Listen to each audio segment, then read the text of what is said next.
The Galaxy Buds 3 Pro marked a radical change for Samsung's styling of their in-ear buds. However, while there are some benefits to the design change, there are also some downsides compared to its predecessor. After having used them for a year, I've noticed a lot of differences, so let's take a deep dive to see if they're the right headphones for you.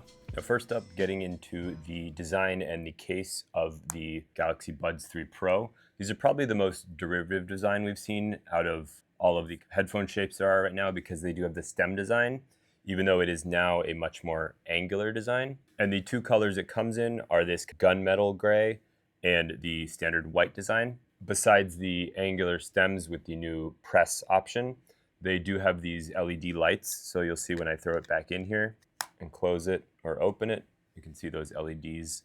The light stems do some pulsing, but they do no battery indication, which I think would have been a actually useful feature for the light. The stem design seems a little uninspired compared to Buds 2 Pro designs or even the Buds 2 here.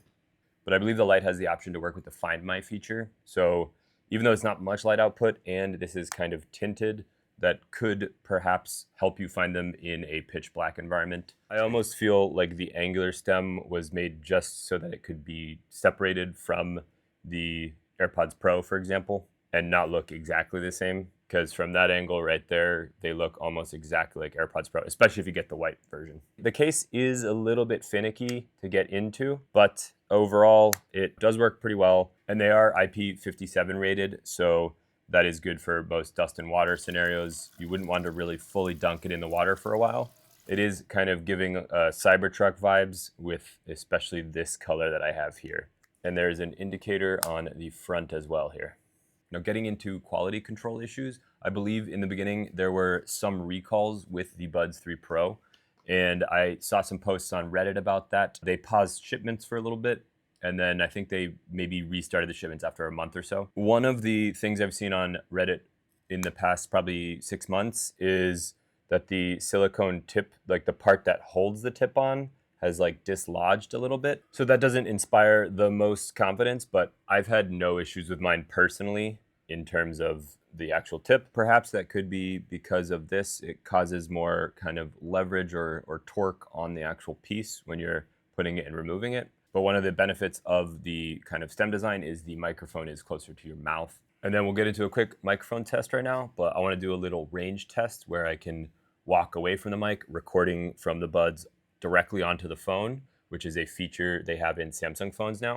All right, so we got the buds in, we got the 360 mic recording. This is about 100 feet. Let's see how clear the audio comes. I'm gonna go even further down these stairs. Probably won't be able to see me now, but hopefully the audio should be coming in clear. Should I try to go outside? Yeah, I'll try to go outside. See if it works. All right, now I'm completely outside. Also, it is raining out a little bit. Okay. And that should complete it. Now, getting into the sound quality of the Buds 3 Pro, there is a 10.5 millimeter dynamic woofer that is inside now, and a 6.1 millimeter planar magnetic tweeter as well. Now, when comparing them to the Buds 2 Pro that I've done a full review on, these have a more colored approach, and they have a heavy emphasis on the bass and the treble generally.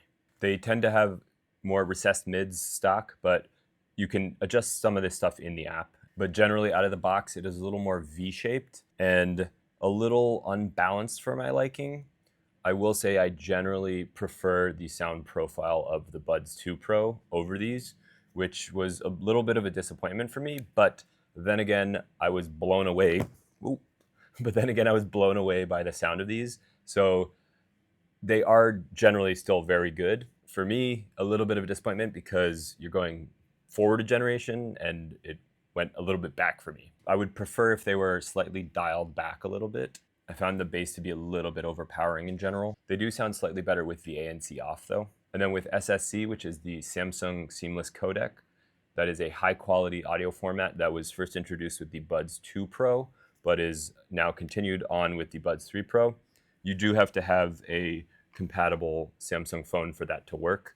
I believe it's anything from the S23 and above. It really adds that extra layer of fidelity and detail. And in general, the Buds 3 Pro do follow closely the Harman target, which is just a profile that is preferred by most listeners. And then there is also 360 spatial audio with the compatible Galaxy phones like I was mentioning, just like SSC. Now, getting into noise cancellation, I think one of the reasons that I was a little bit disappointed with the sound profile is that most scenarios that I use these, like at the gym and things, those are scenarios where you really want your ANC to be working heavily and to be something that is very useful. And in those scenarios, the noise canceling is not as good as the Buds 2 Pro. It just simply is not as good. There's not a lot of low frequency attenuation going on. I'll put up a Sound Guys chart on the screen, but they did a comparison of the ANC between the Buds 2 Pro and the Buds 3 Pro, and the noise canceling just is not quite there in comparison. The transparency, however, is better on these, clear and just adaptive. So that is one area where if you are someone that's constantly using the pass-through feature, then the Buds 3 Pro might be a better option than the Buds 2 for you. Like, things just sound a little more natural sounding, like sirens, things that are a little more jarring sometimes, they come through in a more natural listening experience than something like this, or even the Buds 2 I have here, the non-pro version. One thing you can do to improve the noise canceling a little bit, whereas this is mostly working through actual digital ANC, you can get foam pads that I'll link below that are a little bit thicker and they provide more passive isolation. So in conjunction with the ANC and foam pads, you can get a decent ANC experience, but in general, it will not be as good as the Buds 2 Pro.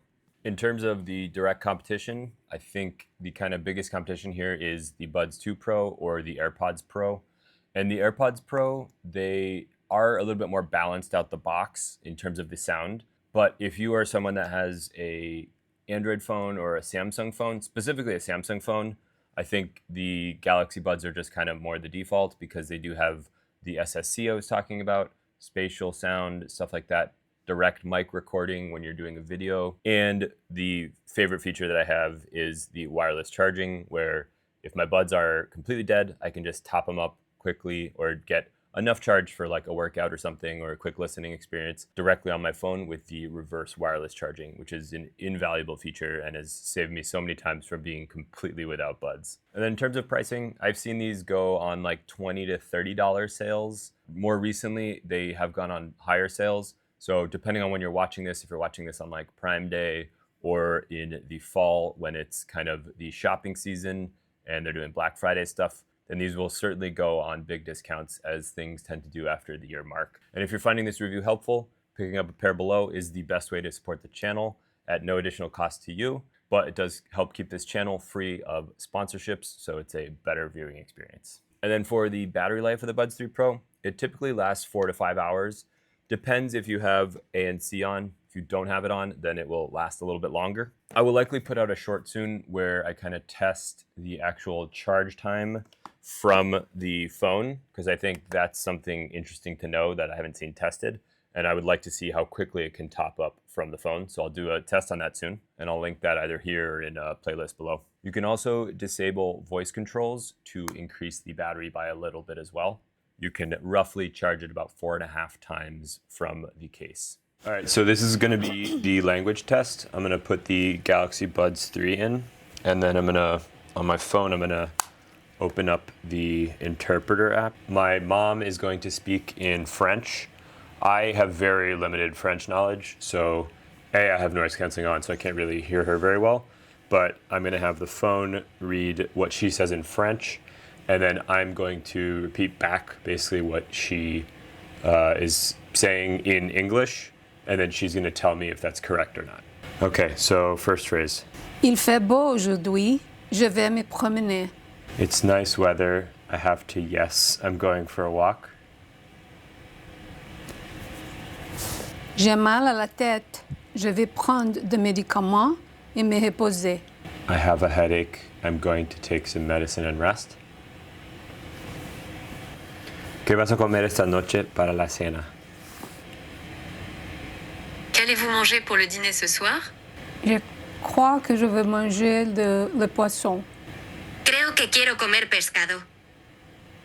Then in terms of the Galaxy AI and the voice and the controls, There are some things you can say like, volume up, next song, if you enable that. And then there are the control pinch gestures, kind of like the AirPods have, or the swipe up for the volume or swipe down to turn it down. And then there's the ANC and transparency toggle. So you can either have that off or you can have it have an auto detection feature, which is something that in the Buds 2 Pro was kind of a labs feature. The labs are their more experimental things that they do.